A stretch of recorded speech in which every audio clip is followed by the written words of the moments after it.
En nuestro ADN científico le damos la bienvenida a Mike Palou, que es economista y máster en finanzas. Nos va a contar un poquito acerca de la inflación, de los dólares, qué está pasando, todos estos temas que nos preocupan a los argentinos y a los tucumanos. Bienvenido, Mike, un gusto. Muchas gracias, ¿cómo están? Muy bien, acá estamos. Bueno, la verdad que queríamos tenerte, sobre todo porque en el último tiempo vemos y leemos particularmente muchas notas tuyas en el tucumano y siempre tenés opiniones muy interesantes. Es una semana clave, un dólar a 420 pesos, una inflación del 7,7. ¿Cuál es el contexto económico que tenemos? Bueno, creo que esto era obvio que iba a pasar, lo veníamos anticipando. Hay una batería de malas decisiones por parte del gobierno que se viene acentuando en los últimos días. Un dólar agro que no repunta y no parece haber soluciones certeras para frenar este problema, ¿no?, que es la inflación y que nos viene carcomiendo día a día, ¿no? ¿Cuántos precios tiene el dólar hoy en Argentina? No, el dólar tiene muchísimos precios, creo que es imposible, creo que llegamos a 20 o 21, pero el tema de sectorizar dólares es una discriminación grande para los distintos sectores de la economía, ¿va? Pero yo creo que más que nada que ver el dólar sectorizado, encepado, creo que ver cuánto le cuesta a la Argentina eso. Hoy por hoy, para que la gente lo entienda, ¿en qué me perjudica o en qué me beneficia que un sojero tenga la posibilidad de vender un dólar o liquidar el dólar a 300 pesos? Y bueno, tiene muchísima implicancia para nosotros, sobre todo para la inflación, porque se paga ese dólar a 300 pesos con emisión, ¿ok?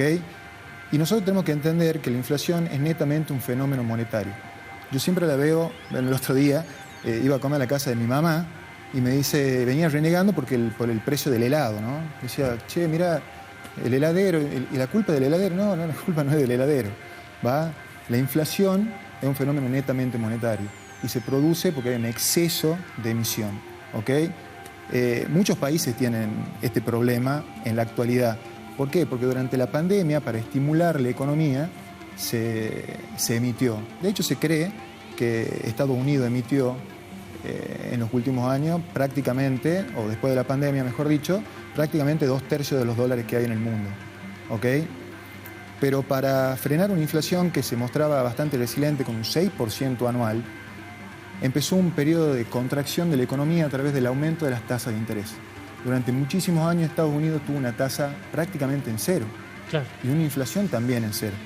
Para sacar los dólares en circulación que venían generando inflación, aumenta la tasa de interés, ¿va? Entonces, de esa manera, contrae la economía, hay menos dólares circulando, y bueno, trató de frenarla. Pasaron un año con subidas abruptas, pasaron prácticamente del 0% al 5% en un año, y Estados Unidos sigue luchando contra la inflación sin resultados que sean totalmente muy satisfactorios para la Pero Fed. en el caso nuestro, se estima una inflación interanual o anual que va a superar ampliamente el 100%. Imagínate, Estados Unidos tiene un 6% de inflación hoy por hoy. Nosotros estamos esperando que si se mantiene la tendencia del 7,7 anualizada, tendremos una inflación del 143%. Es una barbaridad. Es muchísimo. ¿Hay una forma de parar esto? Totalmente. Hay una sola solución, que es independizar el Banco Central, ¿va? Que el Banco Central sea independiente y no financie al Tesoro cada vez que lo necesite. Esa es una de las medidas principales. Y es muy difícil, me imagino, también, porque uno sabe que hay bonos, hay interés también cuando uno deja un plazo fijo, y eso de algún lugar salen esos pesos. Alguien lo pone esos pesos. ¿Cómo haces con todo eso? Pero eso no es crecimiento genuino. Aumentar la cantidad de dinero en la economía sin que aumente la producción no genera efectos reales en la economía. Puede llegar a ser un estímulo, pero a largo plazo no. Hay que aumentar la producción, hay que generar empleo, hay que generar trabajo, hay que generar infraestructura, hay que generar inversión. Esa es la única manera que tenemos de crecer, no emitiendo plata. Claro. Es un error bastante común. Entonces, vos me decís cómo frenamos la inflación. Bueno, la primera medida sería independizar el Banco Central. ¿Va a doler? Sí, porque hoy por hoy todos los gastos que tiene el gobierno los emite lo financia con emisión. ¿Por qué? Porque no tenemos acceso al crédito privado, claro, no tenemos acceso a la financiación internacional, no tenemos acceso al crédito internacional. ¿Qué es exactamente la inflación? Porque vos decías que se puede explicar sencillamente. Sí, yo te decía, si nosotros suponemos que esto es el famoso PBI de la Argentina, son los bienes y productos que se producen dentro de un país. Supongamos que son estos 2 limones, ¿ok? Yo y Juancito tenemos 500 pesos cada uno. Mirá. Ya me alcanza para menos, ni un café me pago con eso. Nada. Esta es la cantidad de dinero que hay en la economía. ¿Va?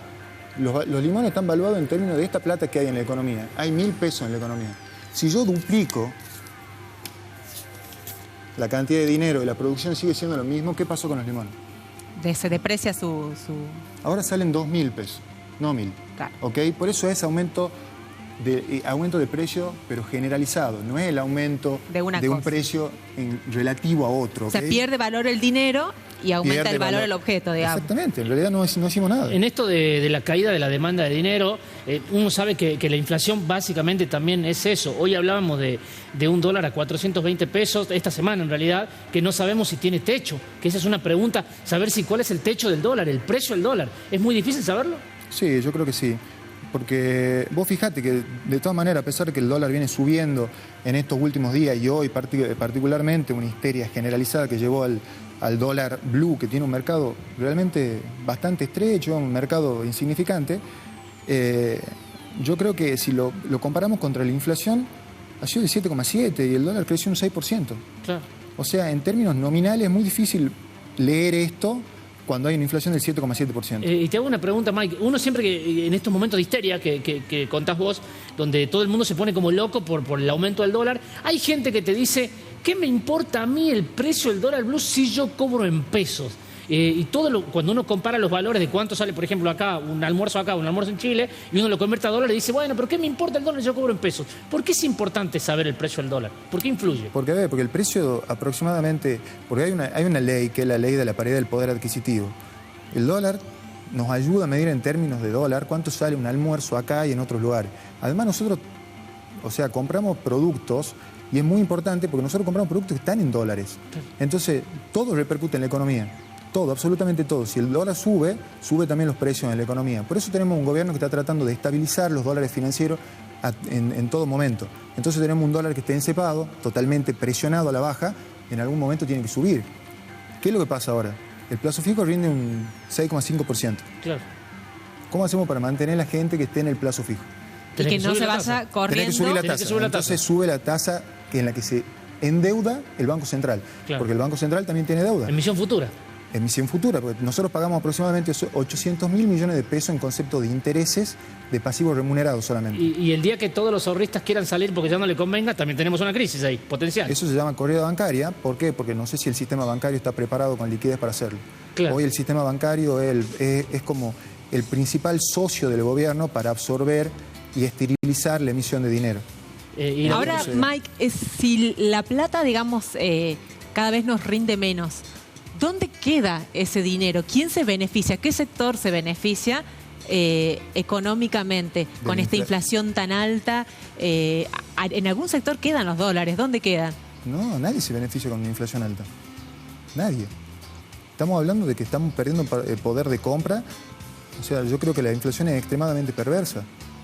Nadie se ve beneficiado con una inflación. El sector financiero, el sector de los bancos, ¿alguien tiene algún provecho con la situación esta? No, ninguna. Los bancos hoy por hoy son los encargados de generar dinero. ¿Va? ¿Cómo hace el banco para generar dinero? Nosotros sabemos. El banco, vos vas, haces un depósito y te convertís principalmente en un prestamista del banco. ¿Ok? Pero el banco no agarra esos 2 billetes que vos le diste o esa plata que vos le diste, la mete en una bóveda y la plata se reproduce sola. ¿Ok? El banco tiene que invertir esa plata. Alguien en algún lugar del mundo tiene que trabajar para que esa plata genere más plata. Claro. ¿Ok? Entonces, ¿qué hace el banco? Invierte por vos. ¿En qué invierte? Hoy por hoy invierte en letras del Banco Central. LELIQs o NOTALIQs. Eso hace, absorbe, porque el Banco Central emite plata. Para que esa plata no se vaya al consumo y al dólar, lo que hace es esterilizarla, es decir, la saca de circulación a través de la emisión de NOTALIQs y LELIQs. Son bonitos, ¿ok?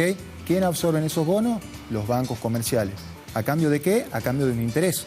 El banco les paga el interés, ¿ok? Ahora, los bancos tienen muchísima cantidad de LELIQs. Prácticamente 3 veces la base monetaria, es decir, la cantidad de dinero que hay en la economía. Es la famosa bola del LELIQ. Y te pregunto lo último, en la última semana se empezó a hablar mucho, por el crecimiento de las encuestas de Javier Milei, se empezó a hablar mucho de la dolarización. Y hubo una batería de opiniones de diferentes economistas, monetaristas, no monetaristas, ortodoxos, heterodoxos, de algunos a favor y en contra. Te pregunto a vos, ¿es posible hacer una dolarización? No.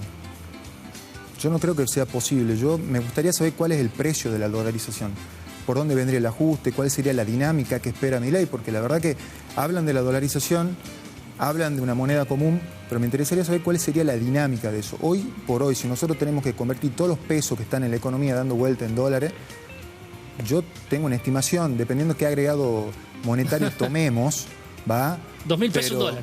Y poquito más, creo que entre 4.000 y 4.200. Entonces, imagínate los salarios reales, cómo repercutiría. ¿Y qué solución le ves vos a esto? ¿Qué salida? Como te dije, creo que lo principal es tener un banco central independiente. Pero hoy por hoy, el ajuste tiene que venir del lado del déficit fiscal. Y si vos tenés que hacer un ajuste entre lo que gastás y lo que generás para pagar ese gasto, bueno, lo vas a traducir en que ese ajuste lo vamos a pagar nosotros. Gastar menos, sería el objetivo, es gastar menos. ¿Se corre gente? ¿Qué se hace para gastar menos? ¿Qué hace el Estado para gastar menos? Y bueno, no, sería lo ideal no generar eso, sino, como te dije, generar inversiones, generar algo. Pero a ver, el ajuste, por algún lado, es doloroso, digamos, o disminuyo o aumento, en este caso disminuyo la presión fiscal sobre las empresas, porque hoy en día las empresas pagan muchísimos impuestos, ¿va? O el sector privado, el que financia el sector público, yo no creo que sea esa la solución. Yo creo que hay que tratar de bajar un poco la presión fiscal, generar un poco más de inversión, generar confianza en nuestra moneda, sobre todo. Esos son los principales pasos. Yo creo que sí se puede hacer. Hay que poner objetivos que sean concisos y coherentes. No bajar la inflación de un solo plumazo. No se puede bajar 100% de inflación de un día para el otro. ¿Crees que la economía es una prioridad de los candidatos ahora o no? Sin duda. La economía está pasando el peor momento en años. ¿Lo tienen en cuenta los candidatos? Yo creo que es de lo único que hablan. Yo creo que le ganó incluso a la inseguridad, a la salud. Hoy por hoy el modelo económico es lo que realmente le preocupa a la gente. Bien. Claro. Gracias, Mike. Un placer. Muy lindo tenerte acá, muy claro, muy preciso. De 10. Mike, un placer. El hombre hace Ironman, compite en Ironman, así que lo van a ver por ahí en algún momento andando en bici, nadando, haciendo de todo. Así que, es múltiple. No, sí, es un crack. Lo conocemos hace mucho que levantaba pesas. Bueno, vamos a una pausa y ya volvemos con más Ventana a la Ciencia.